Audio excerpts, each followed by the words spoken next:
Seterusnya saya akan masuk kepada bahagian kedua, iaitu berkaitan dengan kerangka konseptual lah, supaya orang kata ada flow kat situ. Dan mungkin ada contoh daripada kerangka teori, saya akan tarik ke kerangka konseptual beserta contoh-contoh lah. Okay, seperti yang saya dimaklumkan, tuan-tuan dan puan yang sedang cuti belajar, masih awal lagi, so kita kena setkan lah, maksudnya ibaratnya saya terimbau balik lah kenangan bersama-sama Dr. Syukur dengan Puan Nohaiti sama tadi dulu.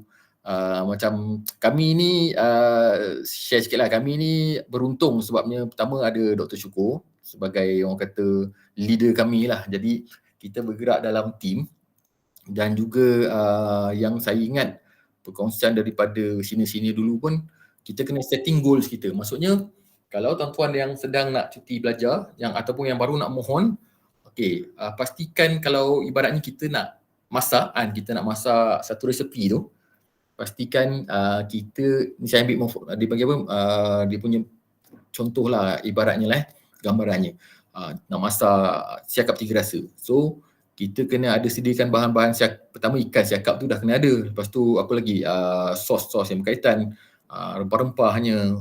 So benda tu kita dah setkan siap dah, barulah kita nak masak tinggal nak campak-campak. Ibarat macam tu lah kita punya nak study ni. So kalau macam dalam konteks kita hari ni, kerangka teoretikal, kalau dululah mungkin zaman saya ataupun zaman sebelum ni mungkin orang tak nampak kepentingannya, tapi bila buat kata Dr. Syukur tadi, bila ada kerangka teori yang kita ada untuk memperkukuhkan proposal kita nanti panel ataupun juri penilai tu, ni saya cerita bagi konteks yang nak mohon lah.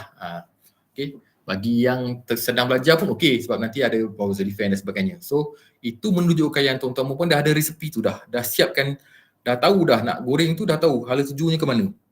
Tak adalah masa nak masak barulah nak cari apakah bahan yang boleh membantu untuk mendapatkan rasa siakap 3 rasa tadi.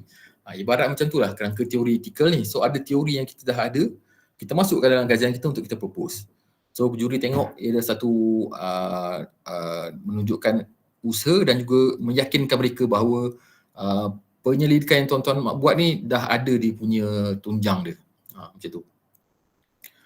So barulah perkara yang invisible tu nampak, orang kata walaupun belum buat tapi dah ada hala tuju, dah ada apa orang kata tanda-tanda ni nak visible. Maksudnya boleh dilaksanakan. Berbanding kalau tak ada teori, tak ada apa. Kita datang orang kata kosong kan.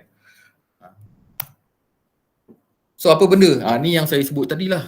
Dalam perkongsian ni, dalam beberapa jam yang ada ni, kita cubalah sedaya upaya. Saya cuba sedaya upaya untuk bawa tuan-tuan dan puan untuk kita tarik slowly berkaitan dengan kenal pasti teori kan. Macam mana nak tahu teori apa yang bersesuaian dengan penyelidikan tuan-tuan yang tuan-tuan sedang buat, ataupun mungkin yang macam Mr. Aaron tadi, Cikgu Aaron, dan mungkin ada ramai lagi yang saya tak mampu sebut nama dalam ni, yang sedang buat, mungkin masih tercari-cari teori apa yang bersesuaian dan memang boleh digunakan sebagai panduan utama kajian. So macam mana nak kenal pasti teori tersebut yang relevan dengan kajian tuan-tuan lah. Itu hasil perkongsian ni, diharapkan dapat capai ke tahap tu lah. Yang kedua, memberikan kefahaman kepada tuan-tuan dan puan tentang kerangka teori dan konsep. So macam saya sebut awal tadilah, kat mana perbezaan dia, kerangka teori dan juga kerangka konsep kajian. Dan satu lagi saya tambah, tak ada tulis kat sini, supaya boleh bezakan antara kerangka konsep kajian dengan kerangka reka bentuk kajian. Sebab kadang tu orang dia tak pergi, dia hanya tunjuk kerangka. Bila orang tengok ini, the way you develop your research, tapi bukan konseptual, bukan menunjukkan itu konsep kajian. Ada beza reka bentuk kajian dengan konsep kajian. Okey, setakat ni clear Clear. Okey, baik. Seterusnya, maksud teori Okey. Apakah maksud teori? Saya bersandarkan kepada beberapa nama-nama besarlah, ataupun orang kata apa dia panggil tu, katalis lah dalam bidang yang masing-masing lah. Okey, jadi saya ambil pertama ni, kalau tengok warna hijau gelap ni, Strauss and Corbin ni dalam kualitatif. Kalau tuan-tuan ada di sini mungkin melaksanakan kajian dalam menggunakan pendekatan kualitatif, biasa dengar nama lah Strauss and Colby ni, dan juga Creswell. Creswell ni mix pun dia ada, mix method pun dia ada. Lepas tu Graziano, Rowling, lepas tu Bacharach dan juga Cohen, Manion, Morrison ni kualitatif lah, dan Isaac Eisen. So kita tengok satu dulu. Yang pertama ni daripada Strauss and Colby, apa yang dia perkatakan berkaitan dengan teori ni. So sebelum kita tahu tentang kerangka teori, kita kena faham apa itu teori dulu. Barulah kita boleh nampak gambaran yang lebih jelas macam mana kita nak create kerangka teoretikal tersebut supaya dia relevan dengan kajian kita. Tak adalah dia hanya sekadar menimpik kat situ je. Bila orang tanya kat mana duduknya elemen ataupun konstruk teori ni, kat mana duduknya dalam kajian you, kita nak cakap. Okay, so Strauss-Colby kata apa? Dia kata teori ni maksudnya terdiri daripada hubungan peranan yang munasabah. Ini saya translate dalam Melayu lah, yang dicadangkan antara konsep-konsep atau set-set konsep. Okay, maksudnya di sini apa? Maksudnya dia menghubungkan peranan. Kalau bila tengok konstruk yang diambil itu, ni Strauss-Colby ni sebab dia lain sikit, dia dalam pendekatan kualitatif. Biasa pendekatan kualitatif ni dia tak adalah macam kuantitatif. Teori dia kadang dia boleh terbit kemudian, ataupun dia akan cuba membuktikan teori itu betul atau tidak. Jadi dia punya konsep tu agak sedikit berbeza. Tapi walau bagaimanapun dia tetap penting. Kalau menurut Strauss-Colby ni, kat situ kita tahu konsep kajian dia ada juga tetap menggunakan teori supaya kajian tu ada trust dia, dan ada set-set konsep yang boleh diguna pakai lah. Seterusnya Creswell, dia cakap teori ni penjelasan sistematik bagi pemerhatian yang berkaitan dengan aspek kehidupan yang tertentu. Okay. Dia sebenarnya berkaitan dengan nature of study lah, nature study kita apa. Okay. So kalau macam ni pun sama, disebut sistematik bagi pemerhatian. Maksudnya dia lebih kepada kualitatif juga. Tapi dia tetap ada trust, ada pegangan supaya kajian dia tu tak dah tersasar. So teori ni dia ada satu aspek. Kalau kata macam kehidupan, contoh aspek apa? Katalah aspek kepercayaan. Okay? Dia mesti ada satu nilai, ada satu aspek yang menjadi perkara pokok yang menjelaskan tentang kepercayaan tu dalam kajian seseorang berkaitan dengan kepercayaan. So menurut Creswell ni macam itulah. Okay, so dia tidaklah orang kata merewang-rewang, dia tidaklah hanya bersifat satu pandangan yang kosong. Okay, dia mesti ada satu penjelasan sistematik. Itu masuk teori daripada Creswell lah. Okay, Graziano pula dia cakap apa? Okay, lebih kurang sama bunyinya juga lah. Set konsep yang diformalkan, meringkaskan dan mengorganisasi pemerhatian dan kesimpulan. Memberi penjelasan tentatif untuk fenomena serta asas ramalan. So, daripada teori ni dia memberi satu asas ramalan supaya kajian-kajian seseorang penyelidik tu dia mesti ada satu elemen ataupun perkara yang dijangkakan boleh berlaku berdasarkan teori tersebut. Itu maksud yang cuba disampaikan oleh Graziano ni lah daripada pandangan beliau. Dan Bacharach ni pula dia cakap teori ni satu kenyataan, cadangan atau saranan yang menghubungkan konsep secara keseluruhan, rangka kerja, sistem yang telah menetapkan had dan andaian yang jelas.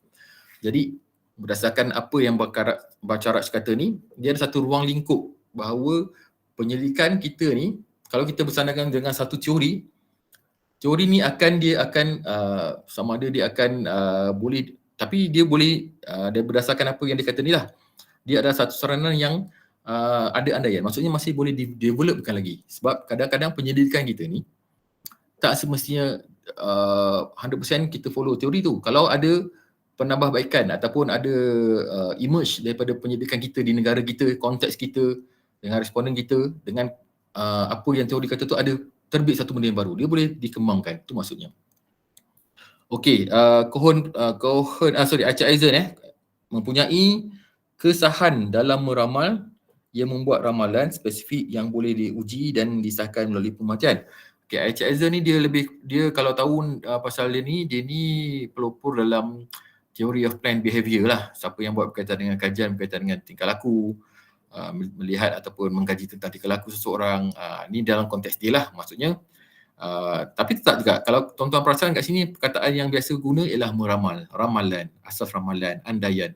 So teori ni dia ada satu set konsep sebenarnya, dia ada satu set konsep, okay? Tapi walaupun bagaimanapun ramalan tu dia spesifik dan boleh diuji. Ni apa yang Eisen katalah, tu masuk teori. Dan dia dah, kadang-kadang teori ni dia dah lama ada pula penyelidik yang akan cuba uji teori. Sebab tu kadang-kadang bila penyelidikan, kita kena cari betul-betul teori yang akar dia, maksudnya yang betul-betul dah solid kita gunakan untuk penyelidikan kita. Tu kita akan pergi daripada slide seterusnya nantilah.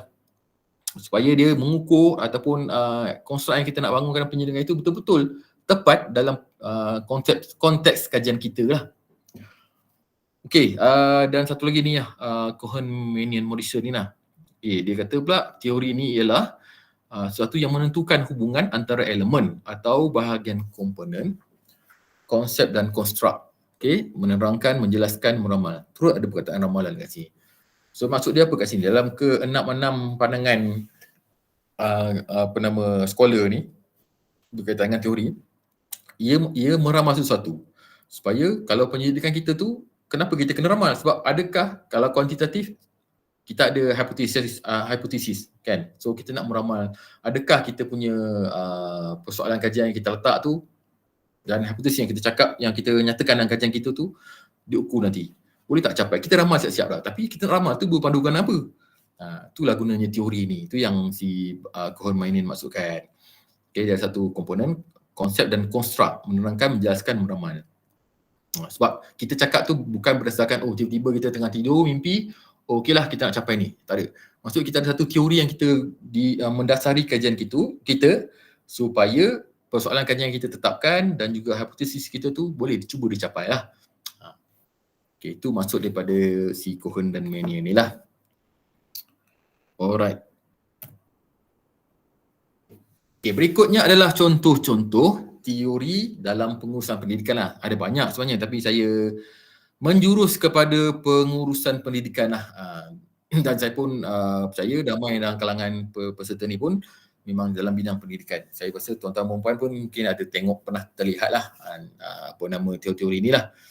Okay, kalau tengok di sini di laju yang pertama tu teori lah. Teori tu apa teori dia? Okay, teori kepimpinan transformasi. Okay, yang dibangunkan oleh ataupun pelapornya adalah Burns, Bass Emilio ni. That's it. Okay, instrumen ni. So, kenapa saya tunjuk teori ni? Supaya tuan-tuan dan perempuan boleh ambil ni sebagai contoh. Maksudnya ada banyak lagi tuan-tuan dan perempuan boleh kaji sendiri, boleh cuba dapatkan di search engine yang lain lah. Ada banyak. Okay, supaya nak tengok dia ada tally. Contoh macam teori ni saya buat ni kajian lebih kepada instrumentation lah, macam mana nak bangun instrumen. Okay, kepimpinan Lestari. Okay, instrumen yang ada ialah prinsipal sustainable leadership. Kepimpinan distributif. Okay, lepas tu kepimpinan instructional. Yang ni IAB, Institut Amrin Baki ni sangat suka pakai yang ni. Kalau pergi IAB memang biasa dengar ni, Hellinger, Murphy ni. Okay, antara instrumen yang pakai Principal Instructional Rating Scale, PIMRS. Okay, kepimpinan beretika, ni contoh teori yang seterusnya. Okay, siapa dia punya pelapor dia. Okay, ni dalam bidang ethical leadership jugalah. Okay, sebab ni kepimpinan kan. Okay, komitmen organisasi, Mayer Allen. Okay, ini lebih kepada organizational commitment questionnaire. Kepuasan kerja, Spectre. Okay, pendidikan luar, Price Martin. Dan Adventure Experience Paradigm. Price ni, saya pernah jumpa Profesor Price ni, dia pernah datang Malaysia. Cuma saya tak dapat lah kata macam Dr. Syukur. Baru-baru ni dia jumpa siapa Dr. Syukur di IB tu dapat bekerjasama tau. Dengan orang kata scholar tu memang satu benda yang sangat orang kata beruntung lah kan. Price ni sebab saya dalam bidang saya lah, pendidikan luar. Price ni saya jumpa masa Malaysian Outdoor Recreation Conference International lah, dibuat di UC masa tu. Dia dijemput sebagai keynote speaker. Okay, so dalam pembangunan instrumen dia pakai the adventure experience paradigm. Jadi maksud saya kat sini, contoh-contoh teori ni saya nak cakap kenapa, macam saya sebut daripada slide tadi. Okay, dia ada satu set konsep supaya dia tally dengan penyelidikan kita. Kalau saya ambil satu contoh yang bawah sekali lah, bidang saya, pendidikan luar. So, dia punya instrumen yang kita boleh, yang selalu kebanyakan orang guna pakai untuk melihat experiential learning ni, adventure experience paradigm ni, okay, teori pendidikan luar, itulah biasa yang orang akan pakai. Jadi konsep-konsep daripada teori pendidikan luar yang dibangun oleh Priest ni, yang macam dipanggil outdoor tree tu, setiap tu kita ambil untuk kita gunakan dalam penyelidikan. So dia fit lah, maksudnya set konsep ataupun konsep yang kita ambil tu untuk kita test. Kalau kita nak contoh dalam pendidikan luar, saya ambil satu contoh berkaitan dengan cohesion, kesepaduan kumpulan. Jadi kita nak lihat adakah melalui pendidikan luar ni pelajar, saya ambil contohlah pelajar-pelajar matrikulasi, contohlah, adakah dengan membawa mereka ni ke aktiviti luar boleh membangunkan kesepaduan kumpulan. Jadi siapa yang kata dia ke mana konsep tu kita tarik untuk lihat elemen-elemen yang kita nak lihat daripada kalangan pelajar matrik ni. So daripada teori pendidikan luar ni lah kita boleh ambil. Begitu juga dengan kajian tuan-tuan. Kalau kajian tuan-tuan berkaitan dengan sesuatu bidang tu, mesti ada dapatkan satu contoh teori ataupun satu teori yang memang betul-betul kebanyakan orang guna dan terbukti ataupun establish lah dalam bidang tersebut. Supaya apa? Tak ada argumen lah bila tuan-tuan perempuan bentang nanti ataupun masa tuan-tuan puan nak dapatkan scholarship untuk HCP, dia tahu macam yang saya sebut tadi, invisible to visible. So nampak benda tu, yakin kita boleh dapat, kita boleh mampu selesaikan perkara tersebut within the time frame lah. Okey. Dalam ramai tadi saya ambil daripada Cohen lah. Banyak sangat kalau saya nak petik satu-satu. Okey, sekarang kita pergi kepada kerangka teori. Okey, minta maaf, laju sangat ke saya ni? Hello. Hello. Okey, doktor. Okey. Ni hao. Okey, so kerangka teori. Okey, daripada teori yang kita yang saya dah kongsi tadilah sikit apa maksud teori daripada 6 scholar yang beri pandangan tadi, dan kemudian contoh-contoh teori. Okey, sekarang kita pergi pada kerangka teori. Okey, apa dia kerangka teori tu? Okey, yang pertama, okey, berdasarkan Cohen ni lah, Cohen, Manning, Morrison cakap, okey, dia adalah satu asas untuk membina kerangka konsep kajian. Okay, sebelum kita nak mulakan membangunkan ataupun nak create conceptual framework kita tu, so bila ada teori, dia taklah menjadi satu kewajipan, tapi bila ada satu teori, kerangka teori ni, dia akan mendorong supaya asas kerangka konsep tu lebih jelas. Maksudnya, daripada mana pembuluh buah tu dapat, daripada mana konstruk kita ambil, daripada mana set konsep kita ambil untuk kita bangunkan conceptual framework kita lah. Yang pertama. Yang kedua, okay, berdasarkan kerangka teori ni, okay, dia boleh menjelaskan konsep yang wujud dan hubungan antara konsep-konsep tersebut. Ni macam yang saya tunjuk contoh tadilah, maksud teori ni. Macam bila ada kerangka teori ni, kita hubungkan antara teori. Okay, teori-teori ni daripada mana terbitnya konsep yang wujud dan kita hubungkan dia. Supaya dalam satu bentuk flow ataupun satu bentuk chart ataupun dalam bentuk diagram, orang tengok, okay, inilah konsep yang nak dibawa dalam penyelidikan. Itulah dia framework lah. Dia tak adalah terlalu macam apa nama, dia kalau tengok sebenarnya, nanti saya akan tunjuk contoh lah. Dia very simple tapi bila kita letak dia sebagai satu gambaran, pembaca ataupun panel ataupun juri bila lihat, dia faham dah. Maksudnya, okey, teori ni yang dia guna dan ini mungkin ada beberapa contoh, mungkin ada yang gunakan model untuk support teori tu. Ada juga yang tak ada yang bersifat teori sendiri, dia guna satu teori je. Tapi teori tu teori yang klasikal ataupun teori yang memang dah established dalam bidang. Contoh macam I.C. Eisen tadi, TPB, teori plan behavior ataupun POLC, kan, plan, organize, leading dan controlling dalam pengurusan lah. So orang dah tahu, well known. So teori bersifat tu dia letak satu teori tu pun dah tahu dah. Okay, teori bersifat abstrak yang menerangkan hubungan antara konsep dan fenomena. Okay, berdasarkan teori yang kita gunakan ni, kita wujudkan satu hubungan supaya dia bentuk dalam bentuk kerangka supaya dia terhubung antara satu konsep dan juga fenomena penyelidikan kita lah. Fenomena ni maksudnya dia lebih kepada apa benda yang kita nak kaji lah. Tu maksudnya. Apa benda yang kita nak kaji, apa isu dia. Okay. Seterusnya, teori membantu penyelidik untuk memilih, mengelaskan dan organize idea, proses dan konsep. Okay. Dengan adanya kerangka teori ni, okay, dapat membantu penyelidik untuk organize idea dan juga proses. Okay, maksudnya daripada teori yang kita guna ni, kalau ada teori ataupun ada juga yang menggunakan macam saya sebut tadi, ada juga yang menggunakan tapi saya setakat kalau peribadi saya lah, saya tak pernah lagi jumpa dalam satu penyelidikan ada sampai 2-3 teori. Biasanya teori dia pakai satu je, teori yang mendasari lah, teori yang memang kukuh digunakan sebagai main. Tapi yang pernah saya jumpa, yang biasa saya lihat, ada juga teori dia dalam kerangka, maksud saya ni dalam kerangka lah, dalam kerangka teori tu dia ada teori dan dia ada beberapa model pula. Model tu yang menyokong teori tersebut. Sebab apa? Sebab macam saya sebut tadi lah, dia untuk membantu. Sebab kita sebagai penyelidik, kita yang tentukan lah sebenarnya. Supaya kadang-kadang teori tu dia terlalu umum sangat. Tapi kita nak menjurus satu spektrum je, kita nak tengok satu je. Ataupun satu, dia panggil apa, satu dalam, contohlah saya ambil, saya nak sebut contoh saya sendirilah, bidang saya. Contoh pendidikan luar. Pendidikan luar ni luas, tapi saya nak menjurus dengan aktiviti darat saja.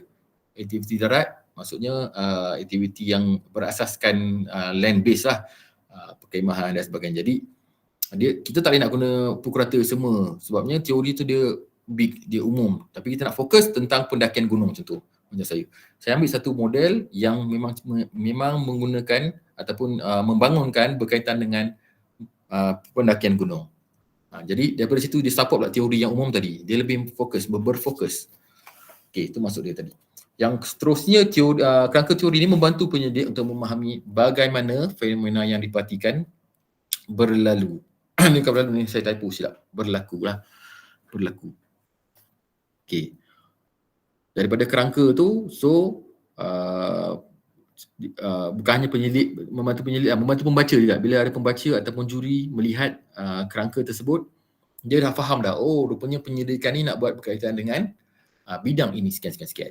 Itu maksudnya. Berkaitan dengan fenomena ini, fenomena murid penting sekolah. Fenomena apa nama yang famous sekarang, fenomena digital contoh. Nak kaji tentang kenapa budak zaman sekarang ni terlalu taksub dengan media sosial, TikTok, apa dan sebagainya lah. Fenomena tu kita nak tengok. Jadi bila ada kerangka teori yang kita gunakan untuk berkaitan dengan teori behavior contohnya, ataupun teori ketaksuban, kalau ada lah, saya main petik ni, teori apa nama tu, ketagihan sesuatu benda, kita gunakan teori berkaitan macam tu lah. So orang tengok, oh ni punya fenomena yang dia nak kaji lah. Okay. Seterusnya, berdasarkan kerangka teori juga membantu penyelidik meramal dan berfungsi untuk mengenal pasti andaian yang membolehkan penyelidik menilai dan membuat kritikan. Okay, maksudnya di sini dia lebih kepada macam saya sebut sebelum ni lah. Tak semestinya kita gunakan teori tu untuk kita, ada juga penyelidikan yang dia bangunkan teori tapi in the end dia tengok teori yang dia gunakan ni, oh boleh ditambah baik. Masuk kritikan ni bukanlah condemn teori tu tak. Tapi dia ada satu elemen yang baru yang emerge yang boleh ditambah baik dalam teori tersebut. Yang teori tersebut dipanggil apa, diperkembangkan. Itulah menjadi salah satu impak kajian sebenarnya. Okay. Tapi yang pasti dengan berdasarkan kenapa adanya kerangka teori ini, sama jugalah dia dapat bantu penyelidik meramal dan berfungsi untuk mengenal pasti andaian lah. Sebab daripada teori itu kita boleh lihat satu persatu daripada awal. So kita boleh trace balik andaian ataupun elemen apa yang diramal tu. Adakah dia sama tally dengan kita punya akhir end product kita ataupun end outcome kita? Kalau sama, okey. Kalau tak sama ataupun ada yang lebih better, sebabnya research ini kadang kita buat di negara kita, di responden kita. Jadi dia berbeza dengan di luar sana. Itu maksudnya. Okey, seterusnya kerangka teori menghubungkan penyelidik dengan pengetahuan sedia ada dalam bidang yang dikaji. Okey, ini yang diperkatakan juga oleh Cohen. Saya saja letak jugalah sebab saya tengok ada apa kata kesinambungan lah. Kenapa pentingnya kerangka teori ni? Okay. So sebab dalam bidang macam tuan-tuan, macam bidang saya, bidang pendidikan luar, edukasi luar. So kita lebih faham, kita dah ada pengalaman sedia ada kita. Semasa kita buat master, semasa kita buat undergrad dulu, dan ada juga daripada kita pembacaan kita. Jadi dengan adanya kerangka teori ni kita nampak satu big picture. Okay. Dengan adanya reflect daripada pengetahuan sedia ada kita dan bidang kita nak kaji yang baru ni, adakah dia ada berbeza ataupun macam saya, to be honest lah, masa saya buat kajian saya tunjuk saya punya contoh lah. Saya baru nampak macam teori ni dia terlalu umum. Jadi kenapa saya masukkan model yang lebih menjurus kepada bidang yang saya nak? Sebab daripada pengetahuan yang sedia ada yang saya ada, saya lihat kat Malaysia tak macam ni. Kat Malaysia dia lain. Okay. Sebab di barat mungkin antara satu faktor geografi dia juga. Contoh macam bidang saya, di sana dia ada 4 musim, ada winter bersama. Kita tak ada benda tu. Kita di negara kita tak ada perkara-perkara tersebut. Jadi ada benda yang kita kena tambah baik. Itu maksudnya lah pengetahuan sedia ada yang bidang yang kita kaji lah. Dan dengan adanya kerangka teori ni juga kerangka ni sebagai rujukan kajian, okay, dan mengenal pasti pemboleh ubah utama yang wujud. Ini yang antara keyword yang penting lah, pemboleh ubah utama. Right. So daripada kerangka tu kita dah set up, kita dah letakkan secara bertulis dan menggunakan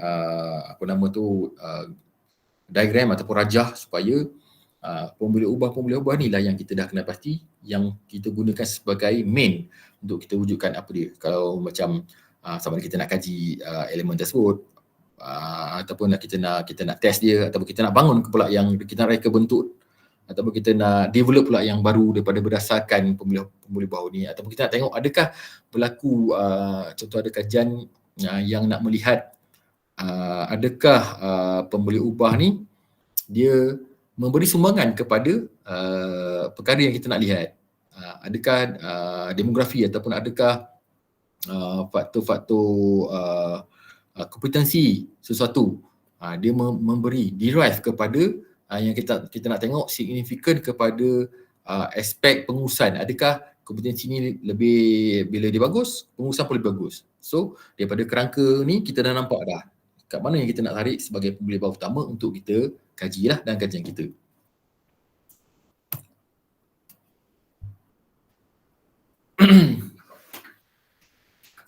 Senang cerita, bukan senang cerita lah, ini contoh lah, tapi sambil-sambil tu saya sembang jugalah supaya tuan-tuan dan puan-puan faham ataupun nampak sedikit, dapat orang kata dapat satu gambaran lah bahawa kenapa perlunya kerangka teoretikal ni. Okay, ada juga setengah tu yang tak letak pun. Kalau tuan-tuan dan perempuan lihat, mungkin pernah baca tesis-tesis yang lepas-lepas, tesis sama ada dalam ada dan luar negara, ada juga yang tak letak pun kerangka teoretikal ni. Dia terus dengan kerangka konsep, ada yang macam tu. Okay, tapi bila adanya kerangka teoretikal ni, so macam yang saya sebut tadi lah, kita kena ingat, satu, membantu kita sebagai penyelidik, itu yang pertama lah. The number one. And the second one, dia membantu pembaca. Okay, dalam konteks sebagai tuan-tuan perempuan yang nak mohon HLP, yang sedang nak mohon lah, maksudnya nanti akan bentangkan proposal ataupun cadangan. Okay, dia akan membantu juri juga bila dia tengok kita dah bersiap sedia dengan kerangka teoretikal kita. So main keyword dia adalah make invisible thing to be visible. Okay, so dengan ada kerangka teori macam ni, contoh saya ambil satu ni lah. Ini kajian saya sendirilah, ini kajian PhD saya berkaitan dengan pembangunan model kesediaan mendaki ataupun singkatannya MOCAM. Okay, kalau lihat di sini teori tingkah laku terkawal, saya gunakan acak Eisen lah sebab saya nak melihat kepada saya nak membangunkan model ni berdasarkan tingkah laku kesediaan keselamatan. Jadi the main key dalam penyelidikan saya adalah tingkah laku tu itself. Okay, sebab daripada situ kita boleh lihat faktor kesediaan dan apakah elemen yang nak digunakan untuk yang menceritakan tentang kesediaan mendaki gunung tu. So contoh kerangka saya kat sini, saya gunakan teori tingkah laku terkawal TPB ni, Theory of Climb Behavior sebagai main saya, dan disokong oleh 3 model. Okay, yang pertama model tingkah laku kesediaan. Okay, yang kedua model senario kembangan pergunungan. Dan ketiga, model mempengaruhi tingkah laku bertanggungjawab di Gunung Kinabalu. Dan ketiga-tiga model ni saya ambil dan saya blend each other supaya dapat, sebab saya nak membangunkan satu produk ataupun saya nak membangunkan model. Jadi daripada mana datangnya elemen yang spesifik tu. So dalam teori tingkah laku tekawan ni dia terlalu umum lah, dia tak ada menjurus kepada, sebab dia boleh pergi ke mana-mana bidang. Ada juga yang dalam bidang TVET pun pakai HRSN ni sebab dia behavior, dia umum. Dia nak lihat, tapi itu adalah main dia. Macam saya sebut tadi lah, itu adalah pembuluh utama dia. Tapi dia ada lagi pembuluh buah lain yang menjurus kepada bidang. Okey, lepas tu pendekatan apa yang saya guna dan diraih kepada model yang saya nak bangunkan. So ini kerangka ni nampak dia lebih komprehensif ataupun nampak lebih padat lah, sebab saya menggunakan pendekatan hybrid lah ataupun DDR. Kalau biasa dengar lah, saya percaya tuan-tuan perempuan biasa dengar lah Design and Development Research ni. Jadi dia terlalu, orang kata, komprehensif dan dia punya bentuk dia macam ni. Ada sebenarnya kalau ikutkan kerangka teoretikal dia tak dah serumit ni kalau untuk penyelidikan konvensional lah. Okay. Yang kedua ni contoh saya juga buat, tapi ni kajian biasa je lah, kajian sekarang lah. Okay, di IB ni. Jadi yang ni saya nak lihat tahap kompetensi pendidikan luar GPK co-curriculum terhadap pengurusan pendidikan luar. So saya nak lihat daripada POLC ni elemen-elemen dalam aspek pengurusan ni, adakah dia terkesan daripada kompetensi seseorang GPK co-curriculum. So ni adalah teori dia lah, teori POLC ni. Okay, yang dibangunkan oleh Fayol, tak silap saya Fayol. Tapi dah banyak sebenarnya, benda ni dah banyak kali di-revise daripada tahun 1916. Oh, lupa saya nak sebut tadi, masa yang contoh-contoh tadi, kalau tengok yang ni dia ni. Kalau tuan-tuan lihat, kalau perasan kat sini, kebanyakan teori ni dia bersifat dia lama, dia teori yang dah lama. Sebab teori ni kita kena cari satu teori yang establish, sebab selalu bila establish ni dia tahun dia memang dah lama lah. Walau bagaimanapun ada juga teori yang memang dia klasikal, maksudnya teori yang memang teori yang dia macam tu lah, sampai sekarang pun dia evergreen dia teori tu. Sebab dia teori tu memang betul-betul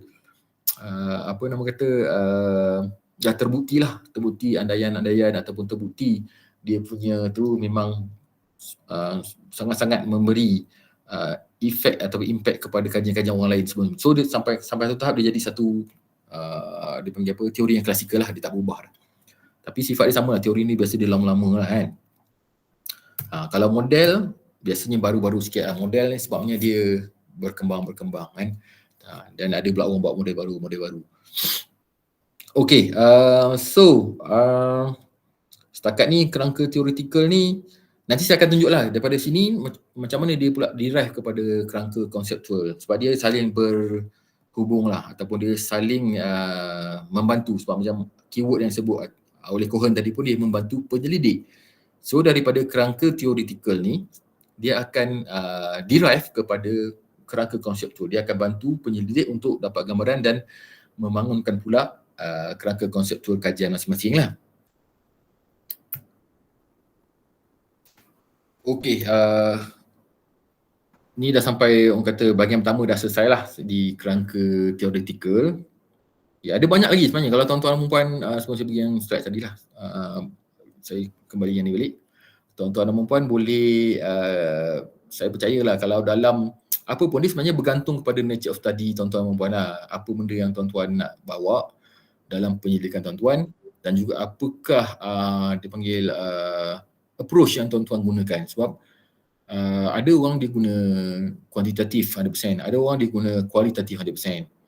Ada juga ada penyelidik yang dia guna mixed method, ada juga yang guna hybrid sekarang. Kebanyakan sekarang kalau pergi mana-mana, dia menjadi satu fenomena hybrid ni. Pembangunan reka bentuk, penyelidikan reka bentuk dan pembangunan ataupun DDR lah, Design and Development Research.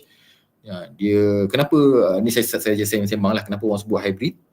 Sebab berdasarkan supervisor saya lah, Dr. Azli, dia cakap hybrid ni maksudnya dia boleh jadi kuanti, kemudian dia boleh convert pula, bukan convert lah, dia boleh bawa pula penyedik tu buat quali pula, lepas tu dia boleh kembali pada kuanti balik.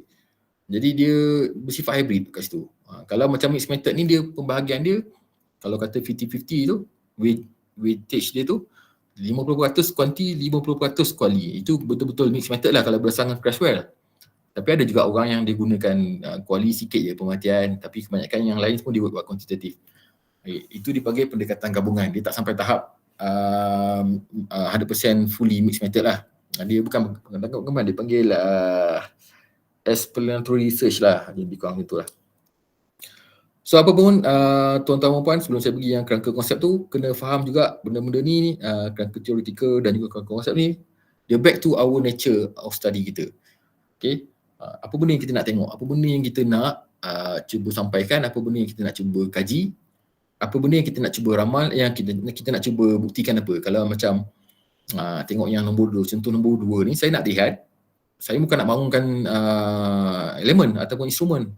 Saya nak lihat adakah tahap kompetensi tu dia memberi kesan terhadap pengurusan pendidikan luar. Jadi daripada teori yang saya tengok ni, apa benda pemula buah yang saya gunakan, dan juga apakah mediator ataupun bukan mediator, dipanggil perkara yang mendorong kepada berlakunya pencapaian ataupun sumbangan kompetensi terhadap pengurusan pendidikan luar tu sendiri ya. So saya nak tengok adakah berlaku hipotesis saya tu, saya kata benda ni, kompetensi ni dia boleh memberi kesan yang terhadap pengurusan macam tu. Jadi teori yang saya gunakan sebagai set konsep saya ni untuk saya keluarkan supaya dia nak tengok adakah benda tu seperti yang saya nak. Saya bukannya nak bangunkan model, tapi kalau yang contoh satu ni saya nak bangunkan model. Jadi dia nampak sedikit berbeza, dia lebih banyak lah, dia lebih komprehensif. Okey, baiklah. Panjang lebar dah pula kat situ. Okay, now ialah berkaitan dengan kerangka konsep lah. Okay, berdasarkan Myers and Huberman ni, dia cakap kerangka konsep adalah produk visual maupun bertulis yang menjelaskan dalam bentuk grafik atau naratif perkara utama yang hendak dikaji, konsep pemboleh ubah dan hubungan antara pemboleh ubah. Jadi, daripada mana datang pemboleh ubah ni, tuan-tuan dan puan? Hello? Masih bersama-sama saya ke?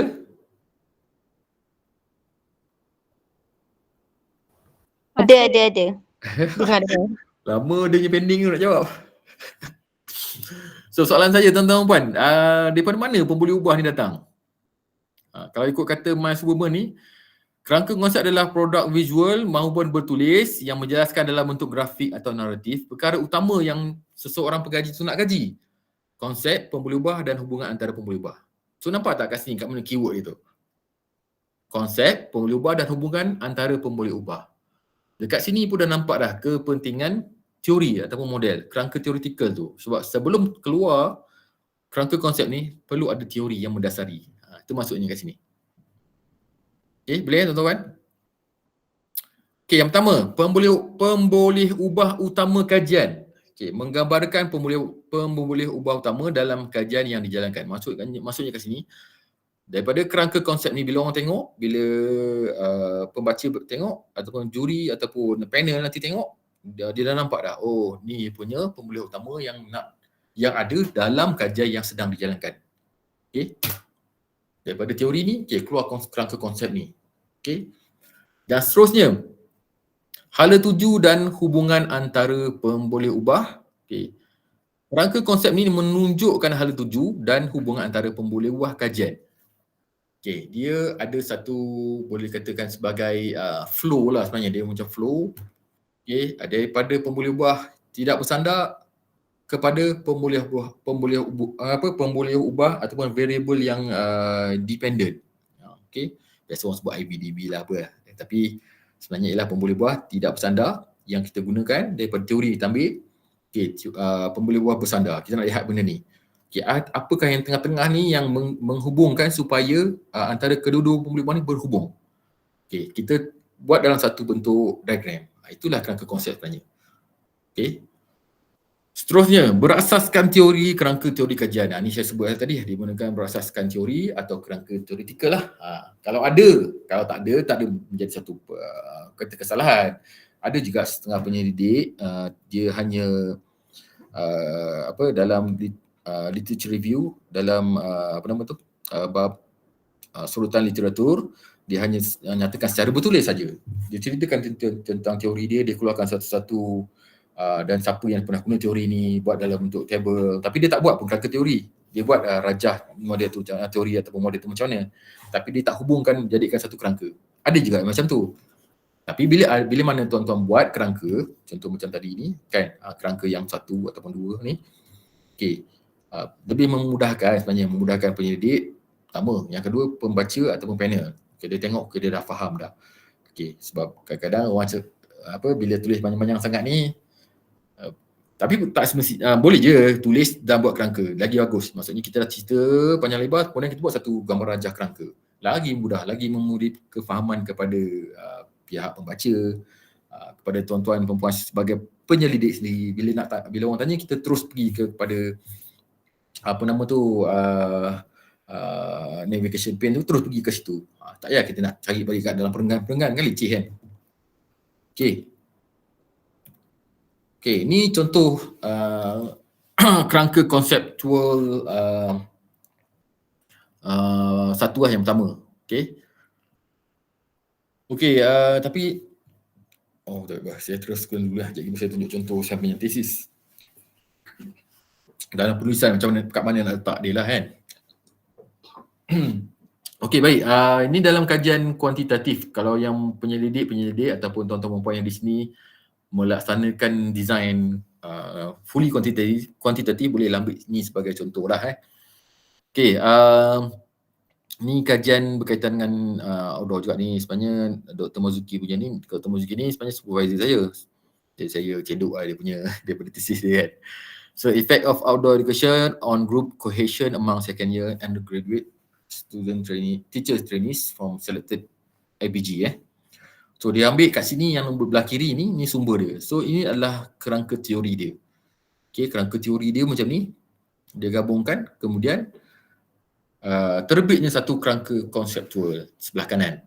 Sebelah kanan ni ialah kerangka konseptual dia lah. So kat mana pemboleh ubah independen dia, kat mana dependent. Pemboleh ubah tidak bersandar dan pemboleh ubah bersandar.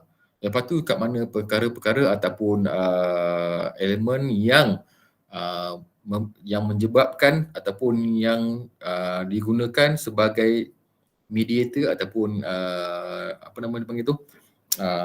faktor yang pencetus kepada group cohesion dia ni. Kat situ, kalau tengok kat sini, dia terpulang sebenarnya. Ada juga yang buat ke bawah, macam saya buat tadi ke bawah. Yang ni dibuat ke kanan. As long as orang faham lah bahawa daripada mana ataupun kalau tuan-tuan fokus pada yang sebelah kanan saja. Okay, apakah pemboleh buah yang utama? Okay, konsep apa yang digunakan tentang participation in outdoor education. Okay, daripada mana tu datang? Itu yang tengok sebelah kiri tadi. Kerangka teoretikal tu. Kalau tak ada, bayangkan kalau tuan-tuan perempuan buat, tiba-tiba ada kerangka konsep je. Dia tak ada kerangka tu. Boleh tak ada masalah, tapi orang akan tercari lah kat mana tuan dapat ni. So kalau ada kat sini, dia dah fully jelas lah. Okay, daripada group question, Canon Fire boleh pakai. So personalization dah kat sini. Kat situ dia terbitkan balik kat dalam dia punya kerangka konsep. Dalam satu page, one page je orang dah faham. Okay, ni bagi contoh kuantitatif lah. And saya rasa ramai yang melaksanakan kuantitatif. Okay, ni contoh dua lah, pendekatan gabungan lah. Okay, ni mixed method lah. Tapi sebenarnya dia lebih kepada yang saya sebut tadi lah. Pendekatan gabungan, dia panggil saya lupa perkataan tu. Explanatory research lah. Dia panggil saya lupa. Nanti kalau saya ingat saya sebut lah. Tapi yang ni saya nak lihat macam saya sebut tadi. Sebab kenapa saya gunakan pendekatan gabungan ni, sebabnya ada juga menggunakan interview dalam ni. Okay? Dia lebih kurang hampir lebih kurang sama dengan kuantitatif punya. Okay? So sebelah kiri ni adalah kerangka teori dia. Okay. Dan sebelah kanan ni adalah kerangka konsep penyelidikan inilah. So daripada mana datangnya, yang sebelah kiri ni kompetensi penyelidikan luar ni adalah independen. Okay, pengurusan ni yang saya nak tengok. Saya nak tengok berkaitan dengan PLC tadi. So tu adalah dependent. Okay, dan apa benda yang saya lihat, adakah kompetensi itu dia signifikan ataupun adakah terdapat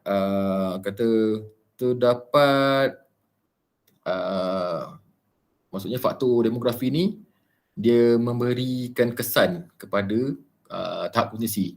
So umur jantina ni kepada kompetensi JPK Koko tu saya tak di tengah-tengah. So dia jadi sebagai mediator lah di tengah tu. So inilah kerangka konsep kajian saya. Dia very simple dia sebenarnya, tapi bila tengok ni so orang dah faham. Maksudnya daripada foundation, okay, kita lihat daripada segi umur ni, adakah umur JPK Koko ni berkaitan dengan foundation ni memberi kesan terhadap pengurusan bidang luar. Maksudnya macam tu. Sama juga dengan nombor 2, adakah hard skill dengan umur, adakah hard skill dengan jantina. So dia memberi kesan kepada terhadap. So yang tengah-tengah ni dia hanya sebagai pencetus je, demografi ni sebagai pencetus. Yang saya nak lihat terhadap pengurusan pendidikan luar tu.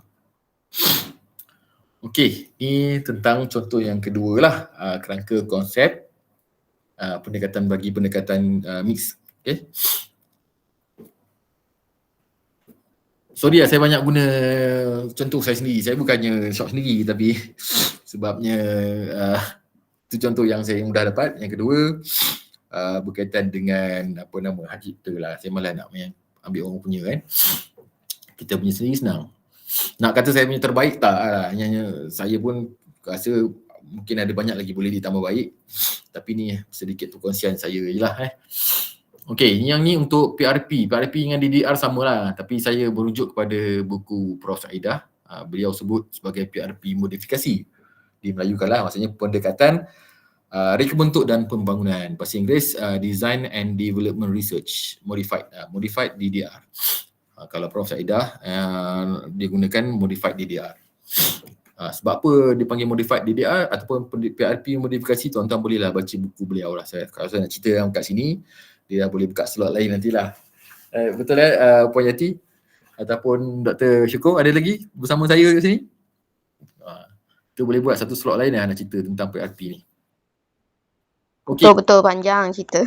Panjang cerita. Tapi senang cerita, nak bagi mudah faham, PRP ni dia lebih kepada hybrid method dan dia nak merebitkan sesuatu yang baru, okay, secara komprehensif dan dia ada step by step dia. Okay, so kerangka teori saya belah kiri ni. Ini tadi saya dah tunjuk tadi pun, tapi cuma ni saya nak tunjuk macam mana dia derive kepada kerangka konseptual. Okay, so daripada kerangka teori saya ni, yang sebelah kiri ni, okay, di sebelah kanan ni, apa teori yang saya guna, model-model yang menyokong teori tu, di sebelah kanan bahagian atas. Okay, kalau tuan-tuan lihat sebelah kanan bahagian atas. Kemudian dia turun pula ke bawah. Okay, macam saya sebut tadi, dia ada fasa-fasa dia. Kalau DDR ni ada 3 fasa. Untuk modify lah, untuk yang modify dia ada 3 fasa. So tu fasa-fasa dia dan kat mana kaedah yang digunakan, apa instrumen saya pakai. Lepas tu apa nama method yang saya guna, kemudian keluarlah model saya. Itulah konsep saya. Maksudnya keseluruhan yang ada, teori blend pula dengan model, sebab saya guna model. Ada yang tak pakai model tapi saya guna. Macam saya guna. Kemudian daripada mana saya keluarkan elemen-elemen tersebut dalam fasa-fasa saya, kemudian dia keluar sebagai satu outcome saya. Ni dia berbeza sikit daripada yang macam ni tadi. Ni berbeza. Ni dia nampak simple lah. Tapi bila di DDR ni, sebab dia ada banyak fasa, setiap fasa dia ada model lain. Macam ni saya guna MATLAB. Kalau tuan-tuan lihat di sebelah kanan ada Warfield, ada Murray. Tapi nak sebut ni tu agak saya sebut. Kalau nak cerita ni panjang lebar. Cuma nak contoh je lah. Bahawa satu one page punya conceptual framework ni dia dah boleh menceritakan keseluruhan penyelidikan tuan-tuan. Itulah dia kerangka konseptual. So konsep yang kita nak bawa dan konsep, sebab bila ingat balik keyword tadi dia satu set konsep teori ni, dan konsep tu dia menghubungkan pun boleh ubah. Itulah kerangka konseptual sesuatu kajian sebenarnya. Okay, sorry saya ke depan belakang, sorry ni macam tadi pun sama. Okay, satu page kalau sebagai penyedit dia bantu kita untuk melihat okay, kat mana apa benda yang kita nak tengok, okay, apakah kajian kita ni sebenarnya tentang apa sebenarnya kan, okay, apa elemen dia, so kita tunjuk dalam ni. Sama juga macam ni, kajian Dr. Mazuki ni, PM Dr. Mazuki ni apa kajian dia. So daripada one page punya conceptual framework dalam kajian dia, dia dah self-explain dah sebenarnya. Okay, inilah dia nak tengok. Okay.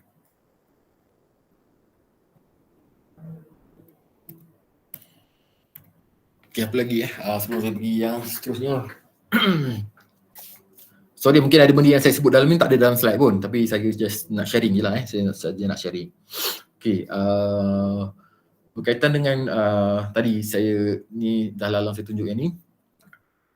Kalau mungkin ada di antara tanya, adakah kenapa perlu kena 3 model? Ada tak orang pakai satu model? Ada, tak ada masalah. Ada je yang pakai satu model. Ada tak orang yang tak guna model dia teori? Ada juga. Macam saya sebut tadi, dia dah ada satu teori yang memang betul-betul yang tu je dia nak tengok. Dan teori dia memang dah, orang kata dah established dan memang dah fully covered dia punya area yang dia nak tengok. So dia tak perlu pakai model. Tapi macam dalam case saya ni, saya menggunakan 3 model. Sebab apa 3 model? Sebab ada elemen yang saya nak bangunkan tu dia tak ada dalam, dia bukan tak ada, dia ada dalam TBB ni tapi dia tak jelas spesifik tentang tingkah laku kesediaan keselamatan. Macam TBB ni dia general tentang behavior, tingkah laku, tapi tentang kesediaan keselamatan sebab tajuk saya pun berkaitan dengan berasaskan tingkah laku kesediaan keselamatan. Jadi kat mana nak terbitnya elemen tersebut, pembuluh bahasa tersebut? Saya ambil daripada sinilah. Okay, model pertama. Yang kedua, senario kemalangan di pegunungan. Okay. Daripada sini, okay, sebagai seorang penyidik saya nak lihat apakah senario yang biasa common berlaku, yang memang sering berlaku. Kita tahu, saya tak payah ada model pun kita tahu dah, okay, banyak orang mati apa semua, jatuh. Tapi siapa yang mengeluarkan dia sebagai satu model? Jadi bila ada tu dia lagi mengukuhkan, dia tak ada argument dah. Orang kata undoubt. Orang tak persoalan lah kita dah. Okey, daripada sini dah ada dah. Okey, lepas tu model yang ketiga saya pakai ni, tinggal aku bertanggungjawab di Gunung Kinabalu. Why? Sebabnya saya menggunakan model kesediaan mendaki gunung di Malaysia. Jadi nak ada satu model yang saya tarik yang menyokong ketiga-tiga kedua-dua model yang sebelumnya dan juga TPB ni tadi berdasarkan dengan nature local setting itulah di Malaysia ni. Nasib baik alhamdulillah saya jumpa ada model ni, so saya pun pakai je lah kan. So kat sini kalau ada tuan-tuan yang mungkin tak ada sedetail ni tapi ada yang dah buat, okay, kalau ada model ataupun ada satu model yang backup ataupun support kepada teori tu, dan tuan-tuan puan boleh justify kenapa guna, tak ada masalah, silakan boleh guna kan. Tapi ada juga yang kalau ada, mungkin kat sini tuan-tuan puan yang dah buat tapi tuan-tuan puan rasa teori yang digunakan dah memadai dah, tak perlu pakai teori, model, tak menjadi satu kesalahan, tak menjadi satu kewajipan pun sebenarnya. Okey boleh Okey, ini satu lagi. Ini daripada Haddock ini contoh yang keempat dalam kajian menggunakan design kualitatif. Okey, sebenarnya dalam design kualitatif ni dia ada juga penceritaan tentang ataupun orang kata konsep kajian dia, tapi dia taklah secara macam nama pun kualitatif, dia banyak naratif dan banyak menulis, banyak dalam bentuk perenggan. Dia cerita tentang perkara tersebut tapi dia tak keluarkan sebagai satu bentuk framework yang digrafikkan. Dia cerita dalam ni, contoh macam Haddock ni, kalau tuan-tuan perasan kat sini dia tulis hypo ni high potential incident. Okay, dia cerita tentang konsep dalam perspektif teori dia, tapi dia tak keluarkan dalam bentuk rajah lah. Kerana konsep kajian Haddock ni secara naratif berdasarkan perspektif teori kajian dia. Teori yang digunakan accident ratio study, risk assessment model. Bukan tak guna, ada setengah orang kata teori ataupun model dalam kualitatif, saya pun taklah mahir cakap pun dalam kualitatif, sebab melalui pembacaan lah, dan ada saya terlihat. Kalau saya salah tolong betulkan jugalah. Okay, sebab saya bukan pakar pun kan, ada je yang saya silap. Tapi berdasarkan pembacaan saya lah, saya nak share kat sini. Sebenarnya dalam kaedah penulisan kualitatif, design kualitatif pun, pendekatan kualitatif, dia ada juga kerangka teori dia.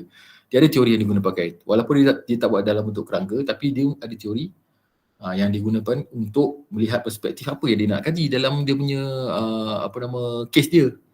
Okay. Dalam bentuk naratif, tapi dia still cerita lah. Sebab dalam kualitatif ni ada juga yang gunakan teori, ada juga yang dia tak pakai teori tapi dia berdasarkan pemerhatian dulu. Dia buat apa semua, nanti akhir sekali baru terbit satu teori ataupun model. Ada juga yang macam tu. Right? Cuma saya nak share kat sini bahawa nak orang kata nak beri gambaran ataupun nak menyampaikan bahawa tak semestinya apa yang orang kata tu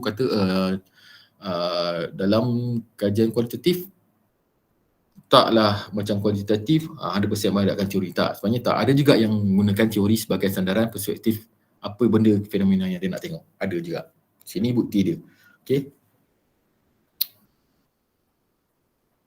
So ada setakat ni ada berapa ni? 1, 2, 3. Okay. Ada kuantitatif, fully, ada gabungan, ada DDR, ada kualitatif. Ni ada contoh-contoh kerangka konsep lah.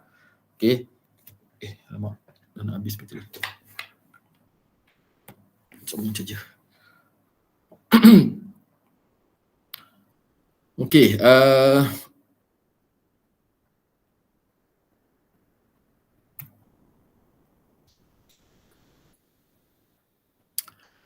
okey, ni mungkin dah tak dah hujung sebenarnya ni kan, sebab saya pun sebelum saya buka kepada kadang-kadang nak berkongsi, nak tambah ataupun nak bertanya, boleh silakan.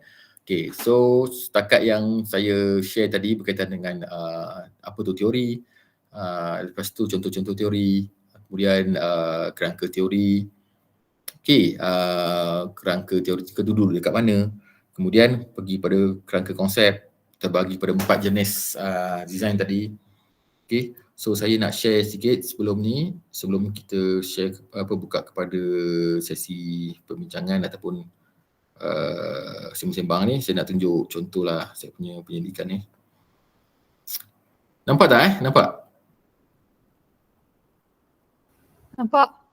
Okey, ni dalam kajian saya sendirilah. Kalau dalam setengah orang, dia letak kerangka teori macam saya letak kerangka teori saya di bahagian bab 2, di literature review. Okey, saya letak di sini. Okay, saya dah cerita dah tentang apa nama teori-teori bla bla bla bla. Kemudian saya buat satu subtopik, saya terus pergi kepada kerangka teori. Dia duduk di bahagian sorry, tak naik pula. Okay, ni yang saya tunjuk dalam slide tadilah. So saya letakkan di dalam. Saya dah cerita tentang, kalau tengok kat di tepi ni lah, senang cerita saya tunjuk nampak kesa Saya dah ceritakan tentang apa dia reaksi, dia keluar kesediaan, apa dia, tingkah laku dia, betul teori apa yang saya guna, teori yang ada berkaitan, kenapa saya guna. Okay, dah cerita panjang-panjang lebar, 2.9 saya terus tunjukkan dia, apa dia. So, dia memberi kefahaman lah. Satu kepada saya, kalau orang tanya, saya boleh terus rujuk kepada 2.9, terus keluar macam ni. Tak perlu saya selak satu-satu, saya nak tengok balik pada awal ni, banyak dalam penggalan jenuh. Okay, satu, dia dah fit kat situ, kita dah orang kata paparkan dalam bentuk paparan yang menjelaskan lah. Okay. Ada juga orang yang letak kerangka teori ni di bab 3 sebelum kerangka konsep, ada juga. Pernah juga saya jumpa, tapi macam saya letak macam ni lah. Okay, harap bolehlah mungkin membantu penyediaan penulisan tuan-tuan dan puan lah. Okay, seterusnya kerangka konsep kat mana duduknya? Okay, kalau macam saya sendiri, saya letak di bahagian metodologi. Okay. Ada juga saya jumpa, dia kadang-kadang pelik juga, tapi setiap penyelidik, macam saya sebut, dia bergantung pada nature of our study dan bagaimana kita mengolah benda tu. Ada setengah orang dia letak kerangka konsep ni dekat literature review, ada juga. Okay. Macam saya lebih suka letak pada di metodologi. Sebabnya kenapa saya letak di metodologi, justifikasi saya ialah sebab saya gunakan DDR, kan. Penyidikan saya penyidikan DDR atau PRP modifikasi. Jadi saya dah cerita lah tentang fasa-fasa. Fasa-fasa, lepas tu barulah saya letak kerangka konsep saya. Mungkin ada yang buat letak di literature review bagi kajian-kajian konvensional macam kajian apa tadi tu, kajian macam ni. Okey, ni saya letak di kerangka konsep di literature je. Di literature review sebelum sebelum literature review saya letak di bahagian bab 1. Saya dah masukkan kerangka konsep saya. Ni yang penyelidikan yang tadilah, yang apa nama tu, melihat tahap kompetensi tadi. Okey. Bergantung. Tapi as long as tuan-tuan boleh jelaskan kenapa dia duduk di situ dan boleh memudahkan kefahaman orang yang nak baca, dan yang paling penting sekali kalau macam tuan-tuan nak bentang kepada panel pemilihan untuk HLP, okay, yang penting nak tackle dia orang supaya dia orang boleh tengok bahawa dengan ada teori ini, dengan adanya tuan-tuan menggunakan teori apa dan letakkan dalam satu paparan, dia dah jelas kat situ. Okay, dan perkara-perkara inilah yang akan memberikan dipanggil apa tu, hala tuju ataupun yang menghubungkan pemboleh-pemboleh keseluruhan kajian tuan-tuan. So tak adalah dia jadi satu perkara yang grey lah, ataupun yang tengok macam bila panel tengok macam kurang meyakinkan bahawa kat mana apa konsep yang cuba nak dibawa. Sebab nama pun konseptual kajian. So apa konsep dia? Okay, apa pemboleh ubah dia? Okay, apa konstruk yang digunakan? Dan apa benda yang nak dilihat sebenarnya dalam kajian ni? Itu maksudnya. Okay, cukup ikut dua contoh ni.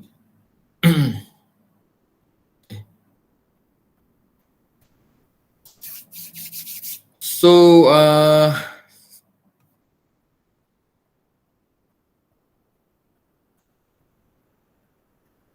all you need is the plan, the roadmap, and the courage to press on to your destination. So, saya rasa untuk slide kita boleh teruskan lagi dengan sesi soal jawab ataupun soal sembang apa ni. So, kalau ada kerangka konsep, kerangka teoretikal, okay, dan ada pula kerangka konsep, dia menjadi satu, bila diblendkan, okay, menjadi satu perkara ataupun satu area yang memberikan nilai tambah kepada tuan-tuan dan puan untuk membolehkan tuan-tuan dan puan sampai ke destinasi akhir kita. Kat mana destinasi akhir tuan-tuan? Penyelidikan tu lah. Penyelidikan tu nak dihabiskan. Ibaratnya macam kita nak masuk terowong, kita dah nampak dah hujung terowong tu kat mana. Itu. So bila ada kerangka teori, ada teori tak semestinya model ataupun teori itself. So ada satu benda yang boleh memberikan hala tuju. Okay. Dah tahu dah kat mana, macam saya sebut awal tadi, nak masak siakap, dah tahu dah kat mana nak ambil siakap, kat mana nak ambil bahan-bahan dia, kita dah ada dah siap-siap. Baru kita boleh terbitkan dalam kerangka konsep. Kerangka konsep ni pula menghubungkan pemboleh buah tadi dan memberikan satu konsep dan framework supaya orang lihat penyelidikan ni dah menceritakan sendiri, self-explain. Itulah dia kajian tuan-tuan dan puan. So slide saya sampai di sini saja. Saya kembali kepada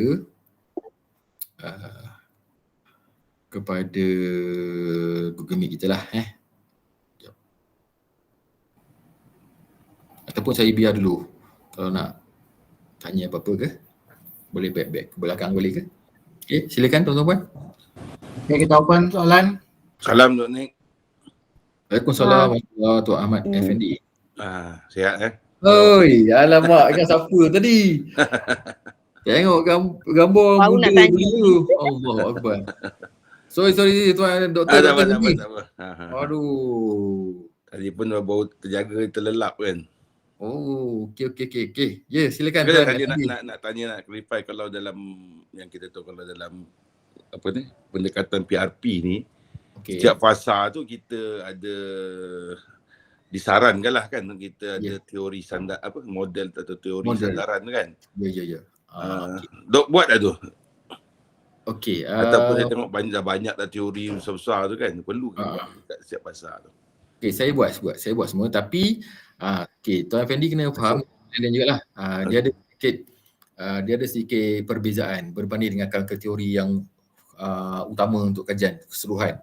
Okay. Saya lupa nak sebut ayat tadi, keyword saya ialah tentang kerangka teoretikal ni adalah teori apa ataupun model apa yang kita guna untuk derive keseluruhan kajian kita. Tapi underpinning teori dia panggil underpinning teori tu. Ya, underpinning teori. Tapi untuk PRP ataupun DDR modified DDR ni dia special sikit sebabnya dia ada setiap fasa-fasa. Betul lah macam Tuan Effendi kata tadi. Fasa satu ialah need analysis. Okey. Maksud model yang nak kena terbit, yang kita nak kena cerita tu bukan yang model kita guna untuk yang tadi, yang saya tunjuk tadi.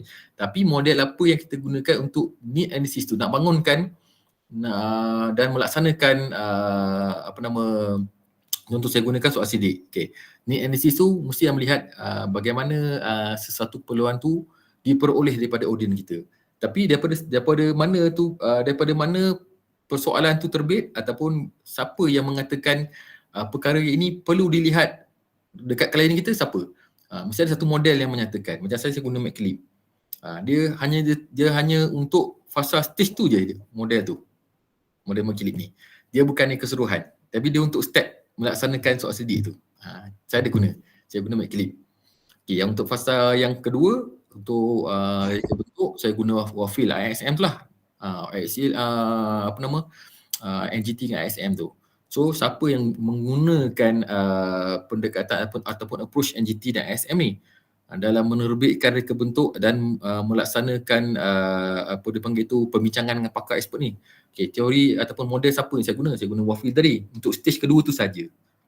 Dia adalah derive kepada pelaksanaan stage tu. Itu maksud dia tuan. Kalau yang last tadi tu untuk evaluation kan, evaluation tu saya guna saya lupa nama siapa. Tapi adalah tentang nak melihat usability. Siapa yang kata perkara kata saya nak lihat elemen saya ni boleh mudah dilaksanakan ataupun boleh dilaksanakan. Siapa yang mengatakan perkara-perkara ataupun persoalan-persoalan tu muncul daripada mana?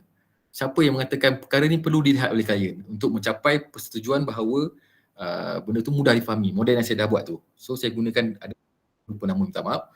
Dia menyatakan ada perkara-perkara, ada 5 perkara tak silap saya. So saya ambil 5 perkara tu untuk stage yang ketiga saja. Harap jelas lah. Kalau yang tu kita perlu tulis kat bab mana tu? Yang itu dalam bab itu dalam bab metodologi lah, dalam bab metodologi. Okey. Tapi tak perlu masuk dalam kerangka konsep lah. Tapi dalam hanya cukup menyatakan kat mana kita macam saya tunjuk balik lah senang. Yang tadi. Cukup yang ni Muri Pipino. Okey. Maksudnya kat sini. Okey. Dah selitkan sikit, tu cukup. Kerangka konsep. Untuk ini untuk yang PRP sajalah. Untuk yang lain yang konvensional saya tak jumpa lah macam ni. Dalam konvensional dia cukup sekadar dia keluar terus macam ni je, ataupun yang tadi yang Mazuki tadi nampak jelas sikit. Okey. Kalau ikut pandangan doktor memang kena buat jugalah model sandaran tu kalau untuk PRP. Oh, ya kena buat. Sebabnya kita tak boleh nak terbitkan sesuatu tu dengan idea kita sendiri. Nanti orang akan, kita kena faham bila kita buat sesuatu tu kita nak cuba tutup terus ruang supaya panel ni tak ada nak cari kesalahan kita ataupun dia nak cari ruang untuk dia nak congkir kita punya ni kelemahan kita. So bila kita dah buat siap-siap, kita dah tutup siap-siap dalam kerangka konsep kita tulis. So orang nak tanya daripada mana you dapat need analysis ni, siapa yang kata benda ni perlu dilihat untuk mengukur keperluan sesuatu produk yang you bangunkan. Siapa yang kata benda ni? McClip contoh. Ada banyak lah, bukan McClip saja, ada banyak. Tuan-tuan boleh baca lah. So kita tutup siap-siap. Ini berdasarkan apa yang Tok Guru saya cakap lah. Okay. Baik, terima kasih, clear. Okay. Okay, nak tanya pula. Jam saya lah. Saya nak tanya pula doktor. Yati saja buat tanya tu, kan tak tahu. Okay, silakan. Nak tanya apa tu? Puan Yati? Oi, mana ada? Ni Ya, silakan. kan tengok kat tesis tu teori dengan konseptual. Memang kena buat dua-dua tu ke? Ataupun salah satu? Macam mana kita nak bezakan maknanya bila kita nak buat ataupun boleh buat konseptual framework je? Okey, seperti yang saya katakan tadi dan ada tak salah saya Dr. Syukur pun sebut tadi, dia taklah menjadi satu kewajipan. Okey, kalau tuan-tuan baca dalam buku Cohen ke, dalam buku buku-buku sebut Chua Yan Piao ke apa kan berkaitan dengan penulisan apa semua, tak ada pun cakap benda tu satu benda yang wajib. Okey, tapi untuk persoalan Puan Yati tadi, yang saya tunjuk contoh saya tadi, bila nak adanya kerangka teori ni, sebabnya kerangka teoretikal ni dia menceritakan teori apa yang kita guna dalam kajian kita, daripada mana pemboleh bahu utama kita dapat. So bila ada kerangka teoretikal ni, dia ada satu paparan supaya memudahkan pembaca, sebab orang pun faham lah kalau bila dah level tesis ni, dia tebal-tebal kan. Tapi kalau pembaca ataupun panel sendiri, kita memudahkan dia punya kefahaman, dia secara automatically dia lah, orang kata secara logik ni, dia dah nampak okey dia akan gembira lah sebab kita nak memudahkan dia dan memudahkan kita. Jadi bila ada kerangka teoretikal ni, dia dah nampak dah theoretical framework tu kat mana duduknya, kat mana design dia untuk derive hal tuju kajian kita. Okay, lepas dah ada tu, barulah kita terbitkan kerangka konseptual kita. Tapi ada juga, walau bagaimanapun, ada juga orang yang terus pergi, dia jump terus ke kerangka konseptual. Sebabnya dalam kerangka konseptual ni, dia menjelaskan konsep. Macam kerangka teori tadi, dia menjelaskan teori apa kita guna. Tapi kerangka konsep ni, dia menjelaskan konsep the whole kajian dia, apa benda yang dia nak lihat untuk mengukur pemboleh ubah dia dan apa outcome yang dia nak lihat pada akhir konsep akhir penyelidikan dia. So the whole konsep kat situ. Tu maksud dia. Dan selalunya kerangka konsep ni penting lah. Kalau tanya saya personally, kerangka teoretikal tak semestinya perlu ada, tapi kerangka konsep ni perlu ada. Sebab apa? Dia sangat-sangat diperlukan kerana dia menjelaskan apa benda yang seseorang penyelidik tu nak ukur dan bagaimana perkara tu diukur dan adakah perkara yang diukur ni terukur. Daripada situlah ada kesemuanya. Okey. Lepas tu kan saya ada tengok lah macam jari putus semua tu kan. Belum. Tunggulah. Dah lepas tempoh edah ke? Edah pula. Tak tahu lah. 2 tahun tak tahu cukup kot. Dia sebab kalau lepas master berapa lama nak tunggu boleh sambung PhD lah? Saya tak ingat. 2 tahun. Dah lebih lah tu. Ni dah masuk tahun 3 dah kan? Okay, sambung tadi. Yang putus-putus. Line putus-putus. Dia apa kan ada macam ada orang buat ada line putus-putus dia sambung kat sana. Saya hari tu macam ada yang saya dengar defend proposal dia menjelaskan dia punya kenapa dia guna line putus-putus, line straight. Tapi setakat ni yang saya buat saya nampaknya memang yang straight lah macam kenapa daripada objektif dia terus pergi kepada dia punya ending kan. Yes. Dia ada makna ke ataupun memang okey. Soalannya itu. Okey, kan dia tampil macam tu. Kalau tanya pengalaman saya sendiri as far as I concern lah, yang saya pernah ditanya ataupun yang pernah panel sebelum ni tanya pun, dia orang tak mempersoalkan gaya kita melukis ataupun kita create kita punya kerangka konsep tu. As long as perkara-perkara penting yang ada dalam kerangka konsep tu ada. Okey, yang tu. Tapi kalau macam putus-putus tu tak adalah setakat ni orang tanya. Cuma macam anak panah ni ada orang tanya. Okay, nampak tak kesa saya gerak-gerak ni? Nampak kan? Sekejap. Okay, macam anak panah ni sebab dia memang ada makna. Contoh, macam kajian yang ni dia nak lihat adakah tahap kompetensi ni memberi sumbangan kepada pengurusan pendidikan luar. Jadi anak panah dia baru direct ke sini. Tapi sebelum pergi ke sini, dia ada satu pula perkara yang saya lihat untuk melihat tu apa benda yang saya ukur daripada apa. Okay, yang pertama saya ukur daripada umur, jantina, pengalaman, latar belakang akses pengalaman, adakah dia mempunyai berapa tahun sebagai GPK Koko, adakah dia memberi efek kepada tahap akuntansi ini kepada pengurusan? Yang last kali latar belakang, adakah saya ringkaskan sebenarnya latar belakang ikhtisas ni, adakah GPK Koko yang mempunyai, ni saya terus jam dengan contoh terus boleh sebabnya saya nak mudah fahamkan tuan-tuan lah. Okay, latar belakang ikhtisas ni sama ada tuan-tuan GPK Koko ni dia ada background saya sukan ataupun pendidikan jasmani dengan GPK yang langsung tak ada latar belakang PJ dan saya sukan. Adakah dia memberi kesan kepada tahap kompetensi, seterusnya memberi sumbangan bila contoh dia ada latar belakang, adakah dia kompetensi dia tinggi atau rendah, dan memberi kepada memberi kesan ataupun memberi satu aspek yang menyumbang kepada tahap pengurusan yang baik. So kat sini dia tengah-tengah. So dia lalu macam ni lah anak panah dia. Sini, pergi sini, sini. Yang ni yang telah yang ni telah diperbetulkan oleh panel lah. Sebab tu saya pernah tunjuk kat sini. So kalau saya salah ni, salahkan panel tu lah. Panel tu yang sebetulkan macam ni. Kalau gurau-gurau. Maksud saya kat sini, as long as perkara yang utama yang penting ada dalam konsep tu, bagi saya itu dah mencukupi lah. Sebab dia depends kepada panel. Ada setengah panel yang suka lawa-lawa, ada suka panel yang cerewet, yang suka anak panah tu macam ni, ada yang suka kalau pemboleh ubah yang utama dengan pemboleh yang bersandar ni, dia petak dia tak putus-putus tapi mediator putus-putus. Ada yang nak macam tu, dia terpulang. Tapi kalau tanya saya, as long tuan-tuan dan puan sebagai penyelidik mampu menjelaskan perkara penting, yang pertama itu pemboleh ubah dia lah, pemboleh ubah dia ni kalau yang gunakan statistik, kuantitatif lah. Apa pemboleh ubah tidak bersandar dia, lepas tu pemboleh ubah bersandar dia apa, lepas tu kalau ada UR ada mediator macam ni, apa dia demografi sebagai perkara yang menjadi pencetus, dah ada dalam tu. Itulah konsep yang tuan-tuan nak bawa dalam penyelidikan tuan-tuan. Cukup sekadar macam tu. Tapi kalau ada katalah panel suruh tambah-tambah, tak apa, jangan lawan, ikut je sebab tuan-tuan pun nak lulus. Dan kalau untuk yang nak mohon, selalunya dia akan tanya, tapi tuan-tuan jelaskan je lah sebenarnya anak panah ni adalah arah ataupun halaju pemboleh ubah yang dia nak ukur kepada pemboleh ubah yang menantikan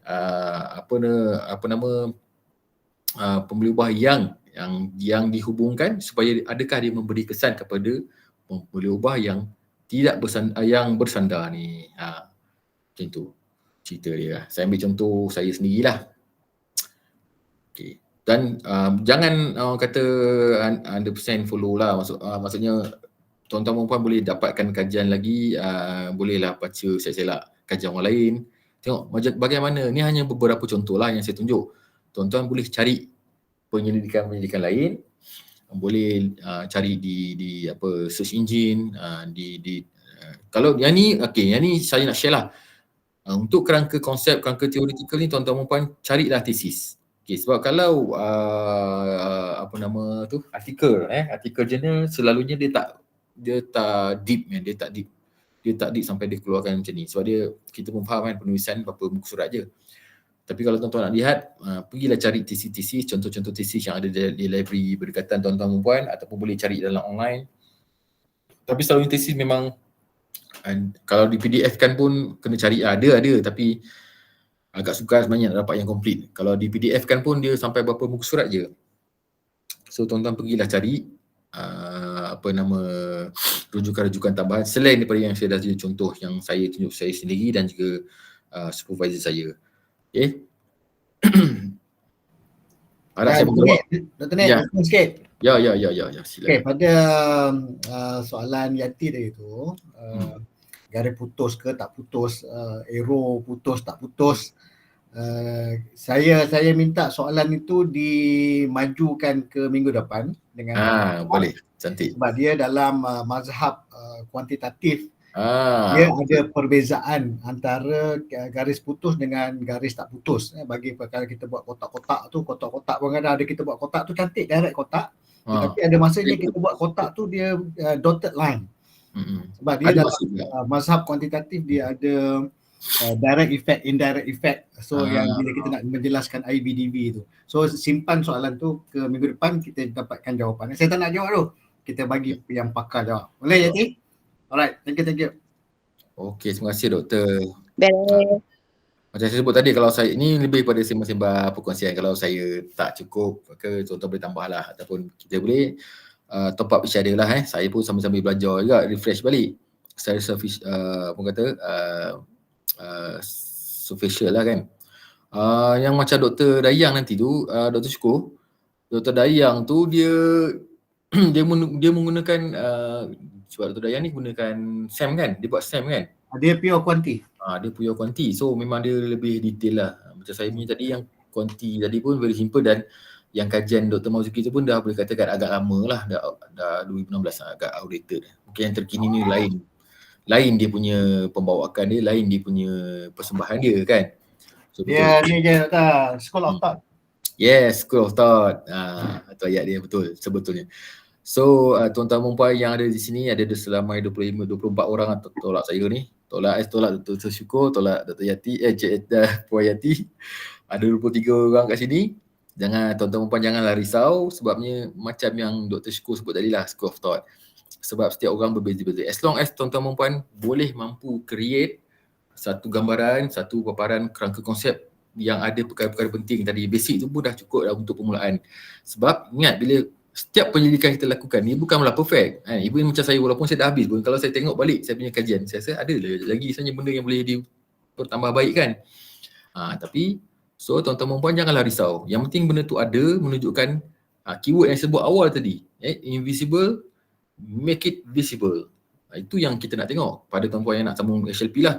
Yang dah ada sekarang, tuan-tuan buat je dulu. Sebab nanti kita buatlah gedebak-gedebu macam mana pun, sekali akhirnya kita akan pergi defend juga, betul lah. Kita akan pergi defend, kita akan dimunikan, kita akan ditambah baik. So jangan risau, benda ni jangan risau. As long as tuan-tuan tahu kat mana duduk dia, kat mana kepentingan dia, kenapa perlu ada dia dalam penyelidikan kita. Keyword dia tadi pun sebut membantu diri kita sendiri, penyidik, untuk kita letak kat mana kedudukan pemboleh ubah, kat mana pemediator dia, kat mana hasil akhir pemboleh ubah tak bersandar yang nak diukur tu. Okey, kemudian membantu memudahkan kefahaman panel ataupun sesiapa saja yang membaca penyelidikan kita tu. Tak adalah orang tengok macam, bila tengok penyelidikan kita tu paper, dia jadi macam berpusing-pusing tak tahu. So ada benda tu dia dah macam satu big picture ataupun satu kerangka yang merumuskan perkara-perkara penting yang nak dibangunkan dalam penyelidikan tuan-tuan dan puan-puan. Okey. Ada lagi yang nak kongsi ke? Ada sikit masa lagi ni. 10.40. Okay, kita buka ruang soalan. Nak tanya? Ada tak? Okay, saya nak tanya, ada tak yang kat sini yang dah defend proposal? Ada tak? Mungkin boleh share sikit tuan-tuan punya, ada tak yang dah defend proposal untuk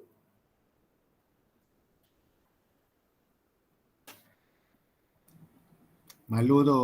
Malu.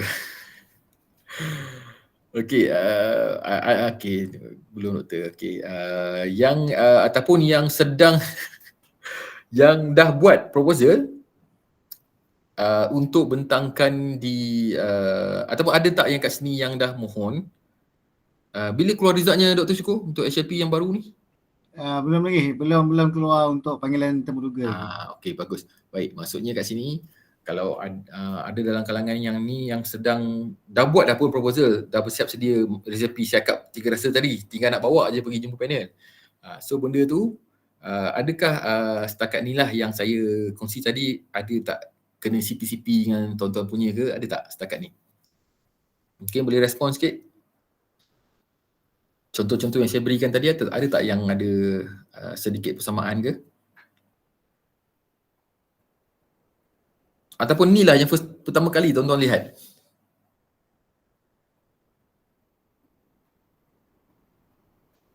Oh, sekejap, saya tengok kat sini.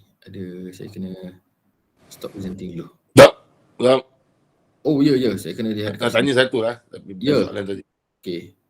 Masa Viva tu hari. Saya ada baru lepas fasa 1. Oh, okey. Okey, baik, Puan Rohana. Okey, silakan Cik Fendi. Sorry. Tuan Fendi. Masa Viva tu hari, Okey. apa tu, examiner orang DDR ke? Okey. Saya ni boleh dapat orang bukan DDR, jenuh nak pusing-pusing. Sebab saya Oh, plan examiner bukan orang DDR. nak tanya masa Viva tu, examiner bukan orang DDR ke? Kalau bukan DDR dia tanya apa biasa? Oh, masa saya itu Ya. okey, untuk pengetahuan Tuan Fendi lah, dan juga Tuan Fendi pun satu fakulti dengan saya kan. Ya. Dan yang lain-lain lah. Kalau di UPSI ni, untuk Fakulti Sains Sukan dan Kejurulatihan, saya yang mula-mula gunakan DDR ni. Saya yang membawa dakyah ni ke fakulti saya. Sampai sekarang semua orang dah duduk guna kan. Tapi alhamdulillah lah, masa saya Viva itu hari, ketiga-tiga panel saya memang bukan orang DDR lah. Memang bukan maksud saya bukan orang DDR, dia bukan familiar dengan research method tu. Tapi dalam, sebab macam DDR, dia ada fasa, macam fasa 1 saya buat kuantitatif. So kat situlah dia orang masuk kan, dia orang tanya, tapi dia tak secara keseluruhannya dia orang tak persoalkan benda saya buat tu. Sebab kita ada citation dan kita gunakan, dan benda ni menjadi satu benda yang agak baru. Sebenarnya di luar negara dah lama, tapi baru. Jadi bila benda baru ni, dia tak ada banyak benda nak tanya sangat tentang the whole method. Tapi perkara-perkara yang kecil-kecil yang bagi kita nampak benda tu macam simple, tapi benda-benda yang tu yang boleh, yang diorang tanyalah. Untuk contoh macam untuk fasa ni kat mana dapat CFA, FA, kat mana dapat kebolehpercayaan dia. Benda-benda tu dia tanyalah. Lepas tu secara the main keseluruhan, cuma diorang cakap lah benda ni nampak rumit DDR ni. Betul. Perlu puan ke tuan admin ni. Okey, dalam DDR jarang dia sebut IBDV, betul. Tetapi sebenarnya wujud atau tidak IBDV tu, ni soalan. Okey, saya tengok satu-satu. Okey, Khadijah Saleh ada, saya buat dulu juga. Okey, Puan Khadijah guna DDR juga Puan Rohana ada, saya baru lepas fasa 1 nak bina. Okey, ni pun guna DDR. Okey, baik. Rasa sangat mencabar. Betul. So antara berbalik pada soalan Tuan Fendi tadi, betul. Bila kita buat suatu perkara yang macam DDR ni sebenarnya rumit tau. Dia tak adalah, bagi saya, dia kalau orang yang buat DDR ni, kita buat kerja tu renyah sebenarnya. Bila kita buat kerja renyah, kita buat kerja tu very comprehensive. Panel dia selalu dia tak tanya. Cuma dia tahu yang design tu ada, cuma dia orang tak familiar. Jadi untuk soalan Tuan Fendi tadi, saya tak dah menghadapi situasi ataupun halangan daripada respon panel tu lah, alhamdulillah. Okey, admin dalam tapi sebenarnya wujud atau tidak IBDV. Okey. Untuk design and development research ni, dia tidaklah seperti fully quanti. Dia tidaklah macam orang yang buat fully quanti memang sangat-sangat perlu perjelaskan dan kebergantungan kita terhadap pemboleh ubah tu. Tapi dalam pendekatan hybrid DDR ni, kita nak membangunkan. Bila kita nak membangunkan tu, dia tidaklah seperti design fully quanti yang perlu kena rigid dengan IBDV ni. Dia taklah, sebenarnya dia ada, tapi kita tak sebut sebagai IBDV pun. Kita hanya sebut sebagai elemen konstruk apa yang kita nak bangunkan. Itu saja. Harap menjawab soalan lah. Mencelah. Okey, dia kena faham IBDV ni apa fokus dia. Satu, kalau dalam kajian kuantitatif, dia kuantitatif, dia bersifat causal effects. That's why dia wujud IV mempengaruhi DV. Dia disebut dia causal effect. A mempengaruhi B. Berapa besar kekuatan pengaruh dia ataupun dia punya impact. Kalau kita tengok regression, kita tengok R square dia berapa besar. Kalau kita tengok t-test, ada hubungan ke tidak, apa mempengaruhi siapa. Okay? Tapi dalam kajian DDR ni sebenarnya kita memang tidak ada istilah IBDV itu secara khusus. Sebab kita bukan menggunakan directly. Itu jawapan dia. Kalau kata Viva, kita jawab bukan causal effect. Kita punya fokus kita adalah membangunkan. Dia lebih kepada design and develop something, model, modul, instrumen, you nak bangunkan kerangka, nak bangunkan rubrik. So kita lebih kepada membangunkan sesuatu lah, termasuk dengan ABM sebagai contoh. Okay, so that's why kita mencari elemen-elemen, item-item untuk membina konstruk, bukannya test konstruk. Siapa lebih kuat, siapa lebih signifikan mempengaruhi siapa. Okay, hopefully menjawab lah. Thank you. Betul, terima kasih Dr. Syukur. Sebab tu kalau perasan dalam slide saya pun tadi saya dah tunjuk contoh berdasarkan design yang berbeza-beza lah. Kalau tengok yang design kuanti tadi very simple, tapi dia ada IVDV lah. Sebab macam yang Dr. Syukur tadi kata, apa purpose kita nak tengok. Macam saya tadi saya nak tengok tahap kompetensi GPK Koko, adakah dia mempengaruhi dan memberi, sebab saya gunakan MANOVA, yang tu saya buat MANOVA dan juga regression lah. Saya tak adalah buat sampai sayang benda, simple je kan.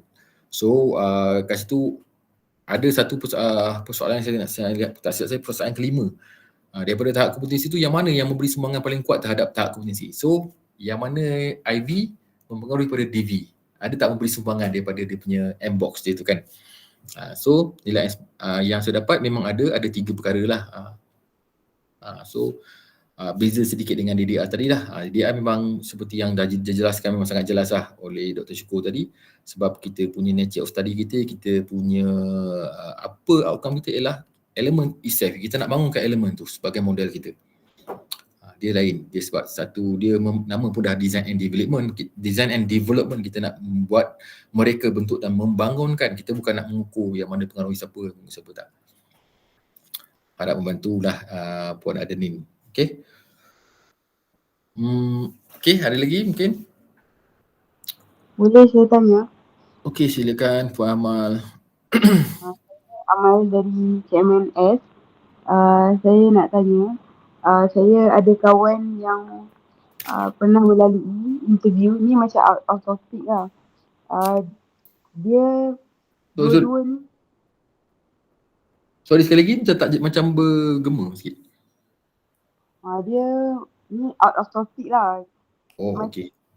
Dia kata dia pergi interview dan didapati panel tu bukan school of thought dia DDR. So macam mana nak menyeimbangkan antara dua ekstrim. Ada yang school of thought dia begitu DDR, ada yang tidak, macam tak suka DDR. So, macam ni kita nak menghadapi itulah, sebab kita tak tahu panel kita ni school of thought dia siapa kan, unless kita kenal. Okay. Boleh ke soalan situ? Sekejap.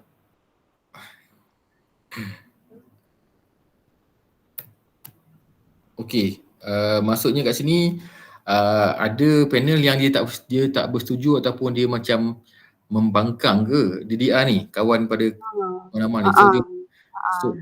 Sebab saya bukan dengar daripada seorang, saya dengar lebih daripada seorang lah, daripada dua tempat yang berbeza, panel yang berbeza, dari zon yang berbeza.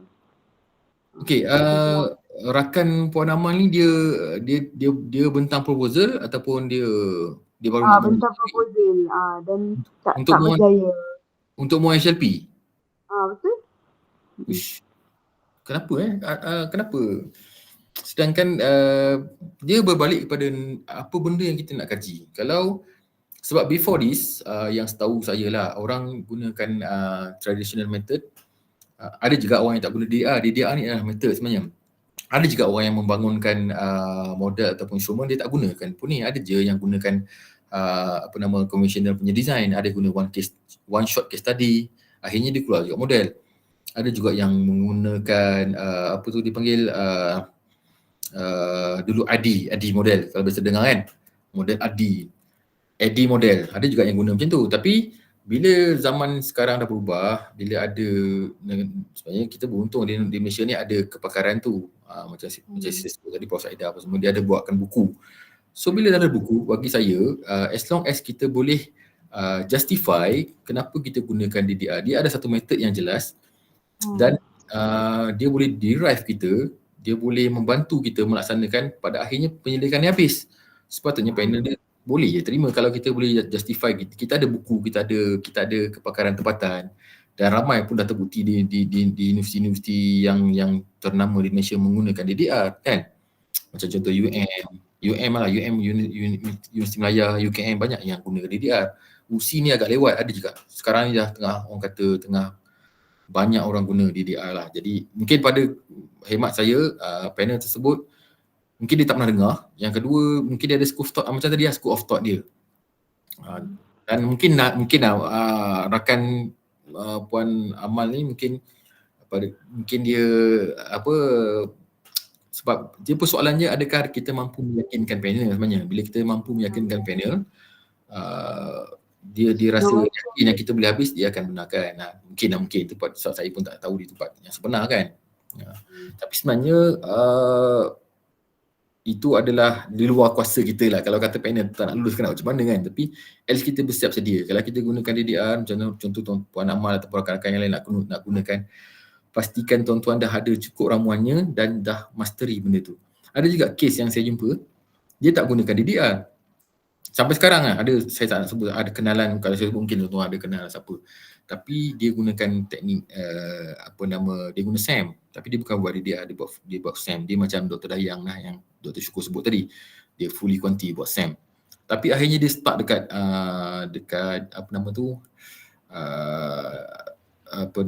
outcome dekat bab dapatan dia start. Sebabnya dia punya nilai tu dia tak, adalah benda yang dia tak mampu nak ni dan dia tak ada.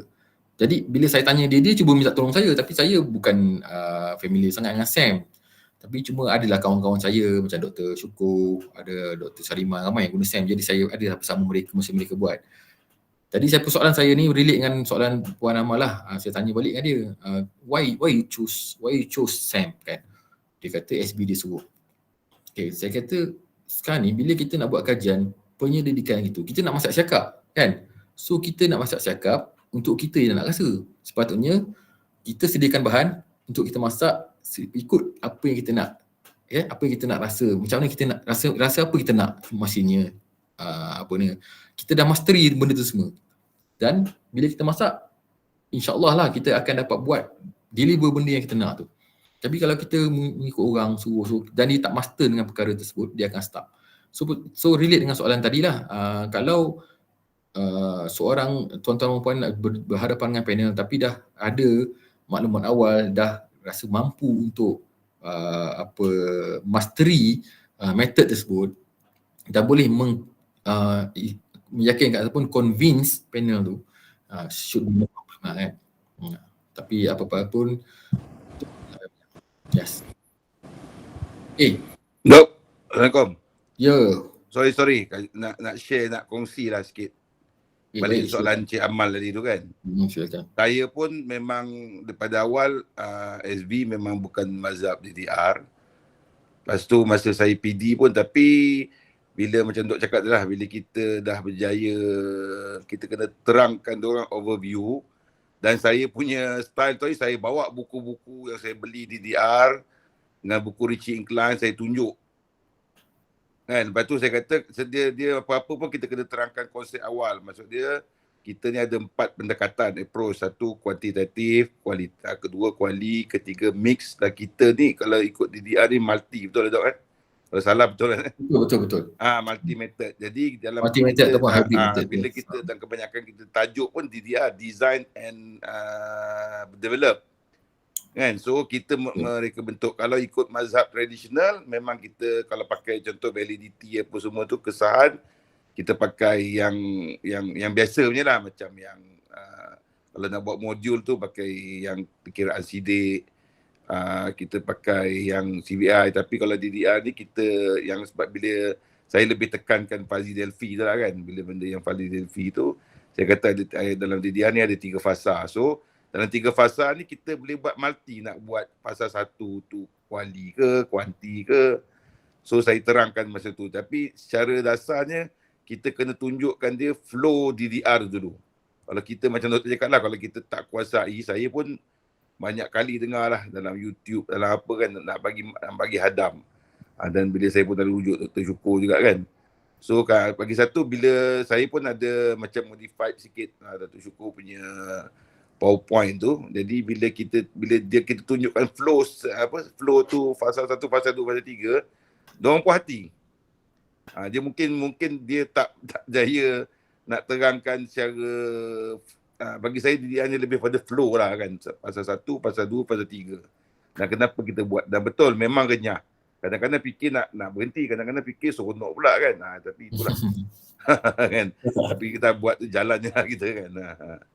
Dia just sharing lah tu kalau apa Baik. Alhamdulillah. Baik, Tuan Fendi, terima kasih atas perkongsian itulah. Anyhow, saya doakanlah kepada semua para peserta yang sedang nak mohon ataupun dah mohon SHP. Tips saya lah ni off topic sikit. Kalau ikutkan saya punya slot ni lebih pada hanya kerangka teoretikal dan kerangka konsep. Walau bagaimanapun, demi membantu tuan-tuan dan puan yang sedang mohon, dan ni yang sedang mohon, kerangka konsep dan teori ni perlu ada dalam tu sebabnya macam saya sebut tadi lah. Pertama kita kena menunjukkan yang kita boleh convince mereka, pertama melalui penulisan kita. Dari segi penulisan kita tu mereka tengok dah boleh convincekan mereka, Tuan Effendi ni maksudnya dia memang orang yang dah bersiap sedia dah. Dia tahu dah flow dia nak buat apa. Teori dah ada, kan konsep semua dah complete. Kemudian tambah lagi pula dengan penerangan yang meyakinkan dengan menguasai metod yang nak guna pakai tu. Sebab mereka nak bagi kita kelulusan, nak bagi kita 3 tahun cuti belajar. Tapi kalau mereka tak yakin kita boleh habis, tuan-tuan dan puan agak-agak lah rasa-rasanya adakah dia nak bagi. Sebabnya mengikut perangkaan berapa ramai dah calon-calon ataupun kandidat PhD yang diberikan SHP yang tak habis kan sebelum-sebelum ni. Jadi tolak pada itulah mereka agak berhati-hati sebenarnya. Yang kedua, kepada yang tuan-tuan dan puan yang sedang sambung, dah sambung pun cuti belajar, ada masa, perbaikilah. Saya berbalik pada konteks slot kita ni lah. Dapatkan rujukan-rujukan lain juga lah. Carilah tesis-tesis yang ada di library universiti tuan-tuan, kampus tuan-tuan sendiri, ataupun boleh pergi kampus yang berdekatan, boleh pergi yang dulu dekat kawasan Lebah Kelang banyak kan, boleh pergi UPN, UM, pergilah, tak ada masa. Sebab kita dapat cuti kan, dan cuti ni adalah cuti kita bekerja sebenarnya. Tiada cuti dalam cuti cuti, gunakanlah peluang yang orang lain tak dapat ni untuk tuan-tuan, terutama yang dalam slot saya lah, dalam slot saya ni kerangka konsep, fahamkan betul-betul, tengok macam mana tulisan orang. Macam saya pun boleh nak katakan self learn lah. Saya banyak masuk bengkel, saya pergi baca tesis orang sana sini, dan akhirnya saya blend semualah, alhamdulillah. So tuan syukur, ke saya tak tengok. Ni adalah contact number saya lah, dan juga email kalau ada tuan-tuan puan-puan mungkin kat sini tak tertanya, tiba-tiba nanti ada terfikir nak tanya ataupun nak minta tolong apa sajalah, bolehlah contact saya di sini. Jangan malu, jangan segan, kita sharing apa itu. Sharing is caring, right? So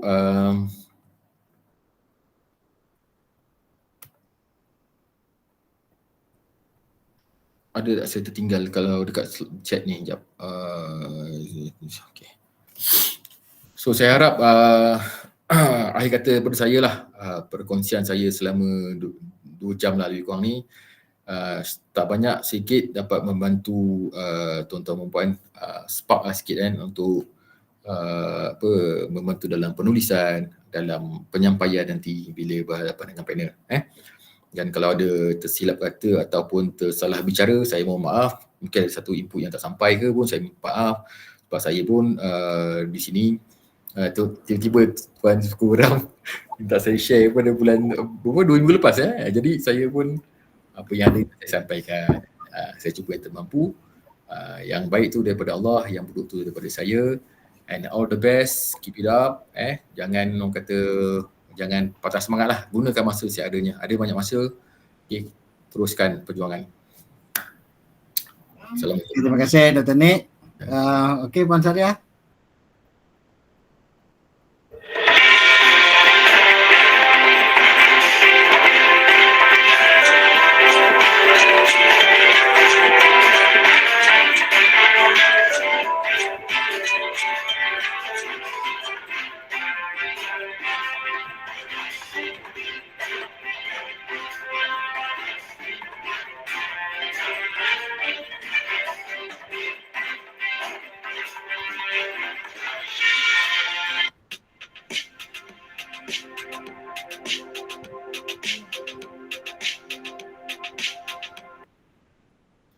Alright. Right, Sigil untuk Dr. Nick, sigil online sigil online. Okey, ni penambahbaikan dalam Prism. Itu dulu tak ada Dr. Nick terbaik ni. Baik. Okay. So saya bagi pihak Prism lah sekali lagi rakan ucapan terima kasih atas perkongsian Dr. Nick dan juga terima kasih kepada semua rakan-rakan yang sempat join malam ni. Tak ada grup foto ke? Cik. Grup foto tak ada, kita tak buat lagi. Nak buat ke grup foto ambil gambar boleh juga. Dekat lah kejap kamera. Kau pakai singlet je kat rumah. Dr. Nick. Bukan senang sebab dia kesejukan kat genting tau. Kita buka, kita ambil gambar. Ya. Saya boleh. Kawan-kawan tolong ni buka. Yang mana available je lah, yang pakai apa singlet tu janganlah kan. Allah.